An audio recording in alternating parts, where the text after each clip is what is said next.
which is kind of fun. But I Okay. don't know if it is recording. Like, I mean, it's live. I think there's an option to record and have like the I'm looking for. recording. You have the, I think it costs like 150. I don't know. It's like that. I purchased the full package, Yeah. so that's all set up. But it's I just thought like, well, we'll go live. Maybe people start seeing us live a few minutes early, and then they'll jump on, and so that's kind of the thinking there. Yeah. And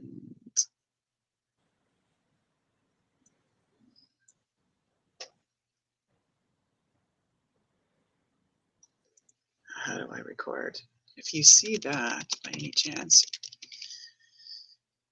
I think it's also maybe possible that you can record, like you can download from after the record or after the live. maybe because that's why it's like I think it's automatically record like it, but it doesn't say that. Like it's interesting.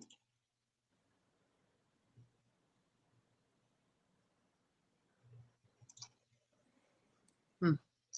Not clear at all on what's going on with that. Like I said, it is a learning experience, and I appreciate your grace and flexibility.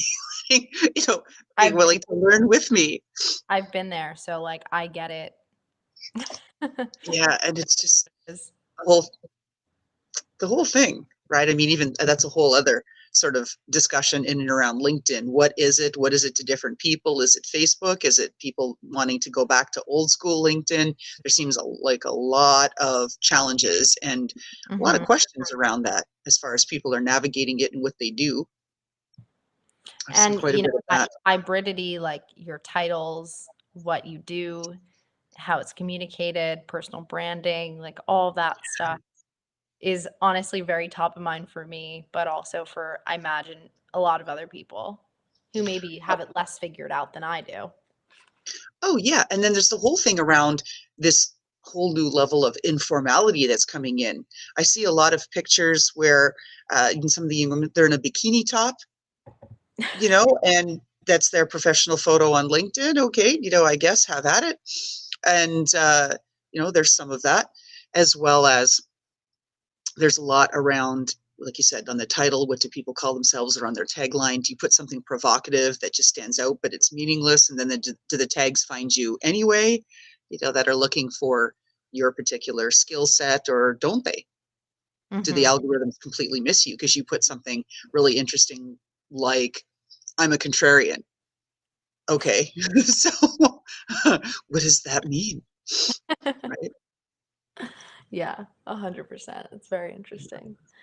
Yeah, I don't know. And this is kind of fun. I guess we're live. We're starting to get a couple of eyeballs coming in. So we've got a few minutes until we get started. And I found a nifty video that does a countdown. So we can even put that out before we get going officially. So I like have it. some fun with this. Yeah. Yeah, the Geeks, Geezers, and Googlization podcast does a countdown, and it's actually kind of cool.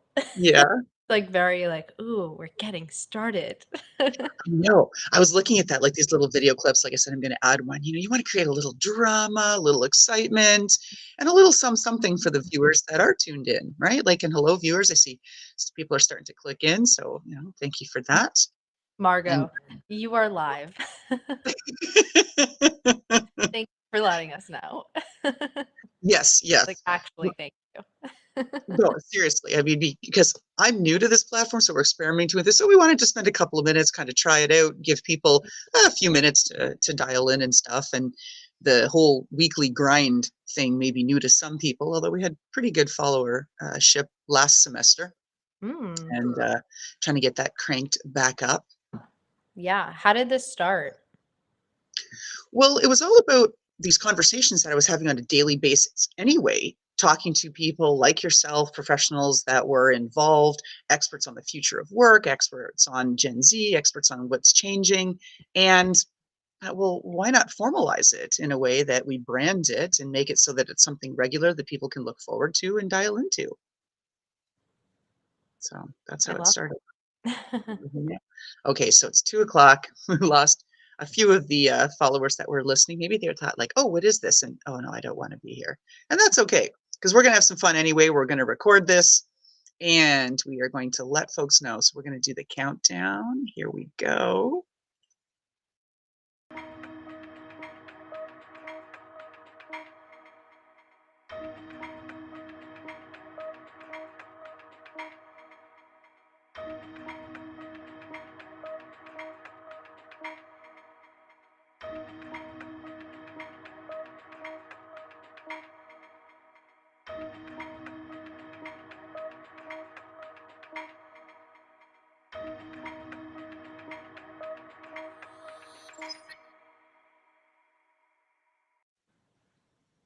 Well, how about that for a fancy intro? And maybe it not be as good as Google Geeks and all of the rest of that, but I kind of had fun with it. I loved it. It was really cool. There we go. So with that, thank you so much, Danielle Farage. So you're a growth marketing expert and part of Café, building communities. I know you're also tied into Upstream and all kinds of other groups. So thank you for that and being on the STEERus Weekly Grind show today. We really appreciate it. Thank you for having me. I'm excited. Well, we'll just, I guess, kind of dive in. Maybe, the question that everybody always asks, right? Who are you? What do you do? But let's turn it on its head a little bit and say, what are you going to do differently in 2022 to realize the kinds of goals and aspirations and things that you have and that you're working towards, but that you want to see, that you'd be toasting with champagne at the end of the year? Yeah, I love that question. I love the alternative take on it because anyone can go to my LinkedIn profile and read a little bit about me. I probably won't tell you much beyond what's on there anyway. But I went into this year kind of with the overall understanding that we need to envision the life that we want to create for ourselves. And for me, I've been vision boarding since 2019. And that vision board, you can imagine, for 2020 seemed to be very interesting in the end, and different. But I think that this year I'm focusing instead of goals on vision boarding and also like kind of major themes. So the two major themes for me this year are confidence Mm. and focus or consistency. And really, what that means is, I'm involved in a lot of different things. I have my foot in a lot of different communities and things that I'm working on. And I think that persistence and focus is everything. And when you're young and when you're creative like me, it's really hard. Mhm. It's really easy to get distracted. It's really easy to say, oh, that looks shiny. I want to try that. So I think this year I'm really narrowing in and focusing on, my work, elevating consciousness around the intersection of identity, culture, and workplace.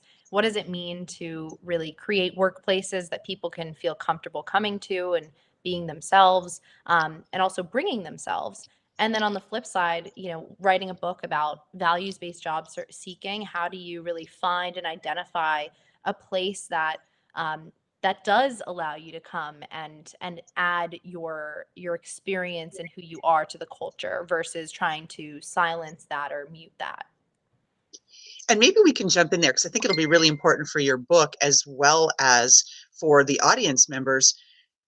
Can you, as a job candidate, when you're going through the process of being interviewed and trying to select and work for that company, is there really enough time to figure out if you're going to have that opportunity to really release your true identity and have a culture and in a workplace that's going to work for you? Maybe talk to us about that and the expectations, how it shifts once you actually get there. Yeah, I think, I've identified a really big disconnect. Even when I was in college, like the reason that I studied social sciences and psychology was because I saw a huge disconnect between, what people around me, right, fellow students knew about work and the realities of it all, which I saw my siblings really go through and cope with, which is that corporate culture, at least 5 years ago, was really, really tough. And I don't think it's changed as much, but it is changing.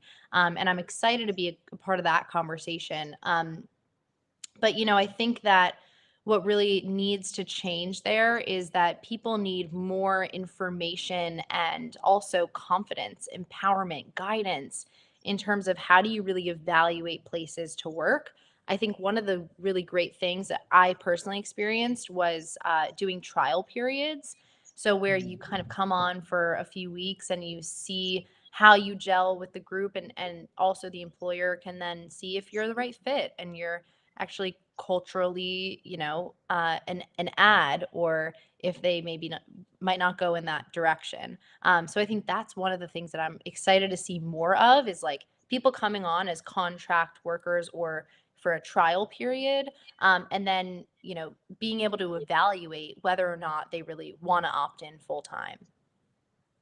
And do you think that that would create more opportunities for both employers and candidates? Or do you think that the employers might be left really holding the bag, but they were hoping that that candidate was going to extend their stay, but meanwhile, the candidate is doing a trial run at maybe two companies in parallel and then says, yeah, I'm going to hedge my bets and I'm going to go here. Or doesn't it matter because the employee was probably going to leave anyway? Yeah, I think I'm probably erring on the last point. And I will say that, if your culture is one that resonates with that person, then they're probably going to stick around. But if not, you want to try to capture like any data you really can and try to figure out, okay, and assess what kind of person was that? What were they looking for that we weren't able to really serve them? Also, something that I think about a lot actually is as this growing talent marketplace really develops, right? And people go to places like A Team where they're able to be contracted on for projects at larger companies and really join these communities of freelancers. Like, how are they received on the other end in that organization, right? Traditionally, people like designers and I'm trying to think of what other examples, but like designers, for example, are brought in, on a contract basis. I remember at several internships in my past that we've had designers on contract, and I remember them kind of being like a little bit separate from the Mhm. team. And I always wondered, how do organizations approach that? How do they bring them in or not bring them in? I think traditionally maybe those contract workers worked remotely. So it was kind of like, oh, out of sight, out of mind. But now that a lot of other people in organizations work remotely, some we have fully remote organizations, we realize that, oh, actually, maybe we do want to bring them in. Maybe we do want to embrace them as part of our culture. So I think that's really going to be an interesting place for me to just keep my eye on and really investigate, like, how are companies treating their contracted workers, and or they're the ones that are kind of in and out. I was honestly appalled at a Fortune 10 that I worked at for several years. Great company, really focused on its employees and professional development, all the good stuff. But when it came to contractors, A, they weren't allowed to eat in the lunchroom. B, they weren't invited to the town halls. C, they weren't allowed to participate, allowed, and I use that word very deliberately, to participate in any of the after work programs, social gatherings, this kinds of things that were designed to create a community amongst the employees. And I always thought, ooh, how is that? And I'd start to befriend somebody I'd be working alongside with and say something like, oh, they're doing the barbecue, outside and that today. It'll be Mhm. great. Like, let's head down there and like, let's grab some lunch. And they'd say, no, no, no, I'm a contractor. Well, what do you mean? Well, I can't go. What? Like, what is this, Jim Crow? Like, why can't you Yes. be a part of the culture? I would think that you want to invite as many people in to see the culture as possible so that they can then be like, "Oh, like I did a contract role at this company and I loved it. And you know what? Maybe 3 years down the line, like I'll want to go work for them and I'll already have an established relationship and connections with people who worked there." And yeah, and the whole contract thing really never made sense to me, honestly, in terms of the culture. But I think as these sorts of positions and as companies need to adapt, and maybe hire more contractors, um, that might change. You never Yeah. know.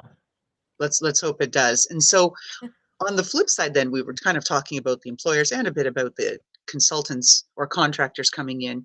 What do you think it is that employees, Gen Z in particular, given your purview and all of the experience that you have in that area, are really struggling with right now? Yeah. So I'll say this from a perspective of someone who is a cultural investigator in her everyday life. I'm always trying to understand what the experiences are of the people around me, not for selfish reasons, but really because I care. And I think that that's honestly something that people are struggling with is that it seems like their employers or their managers don't care. And or if they do care, they don't know how to express that, right? And it's little things in the day to day, right? For entry level people specifically, people being stuck on a project because their boss isn't responding to them and having to wait for hours, sometimes even days, to get a Mhm. go ahead on something. And in the meantime, they have nothing to work on. So I think that's a really, really big struggle that isn't really being talked about. And also, on that note, how do you even have that conversation to say, hey, Mhm. like, I expect you to be responsive as my boss, or else I can't get things done. And I think that that's one thing. Another thing that people are struggling with is like being vocal and having the Mhm. psychological safety to provide feedback to their managers. Because, and we'll probably talk about this a little bit later, but because most leaders aren't really trained on how to lead.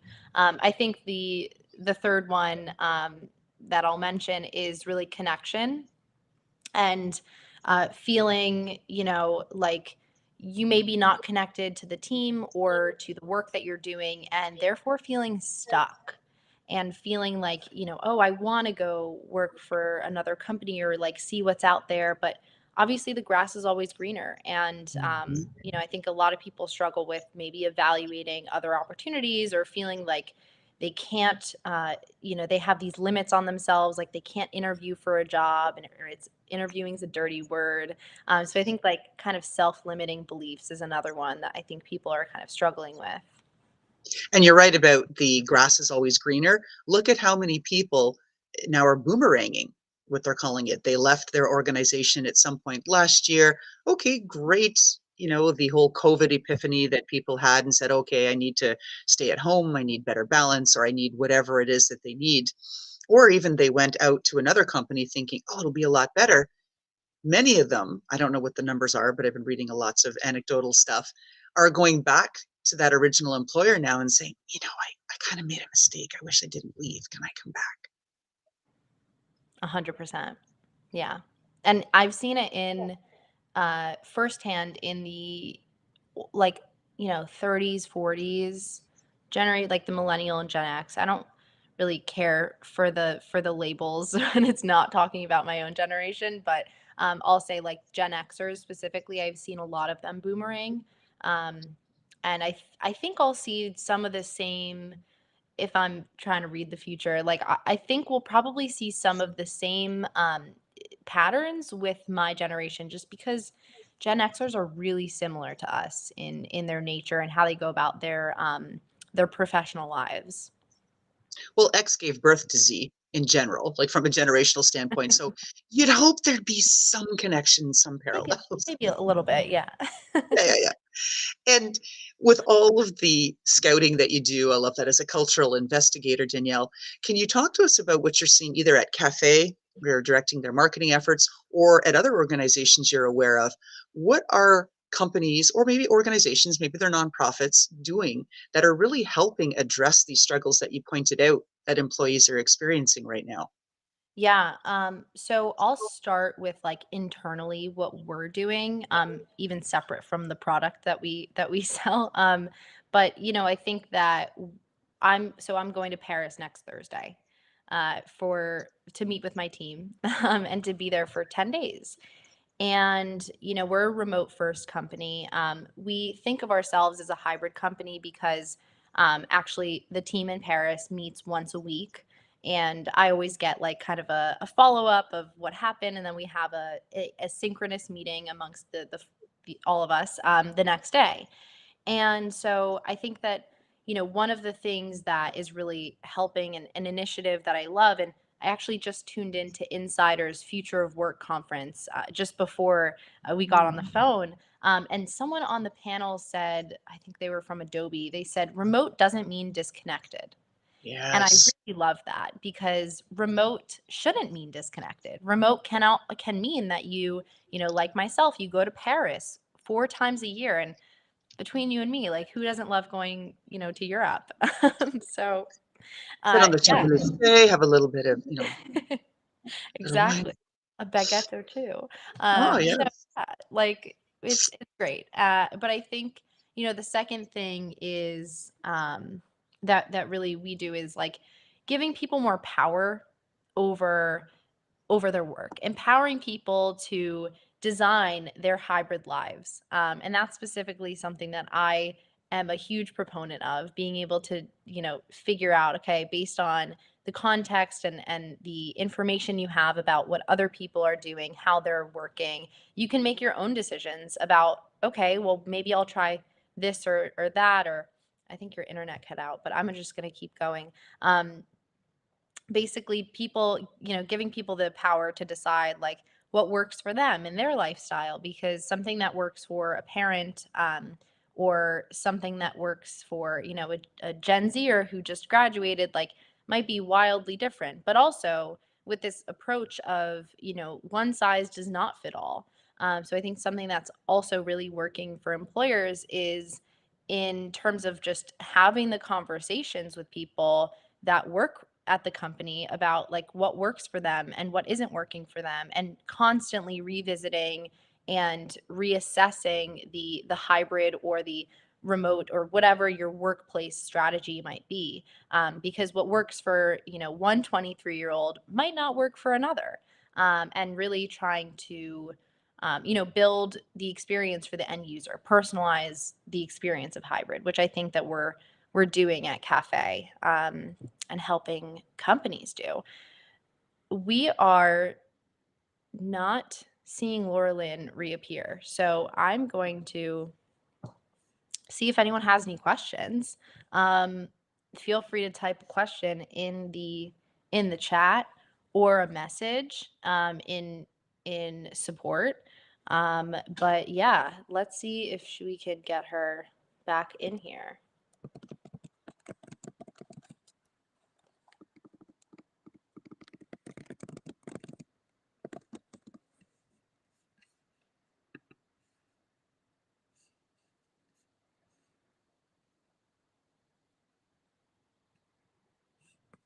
We're still live.